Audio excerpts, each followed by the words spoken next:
300,000 նոր աշխատատեղեր։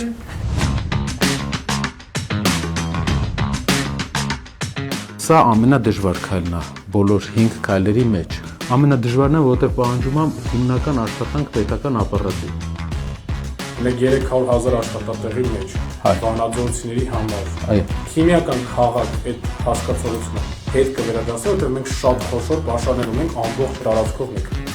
Վանաձորի համար նավթավերամշակումն են տեսնում, որը կես միլիարդ դոլարի շրջանառություն է։ Ընդհանուր բարեփոխումների կարող բանալիներից մեկը, ինչպես հայտնի բոլորս, դա կրթությունն է։ Օրինակ կրթությունը հիմա դարձել ամենահասանելի բանը, հաշվի առնելով ինքնորոշման վարձերը,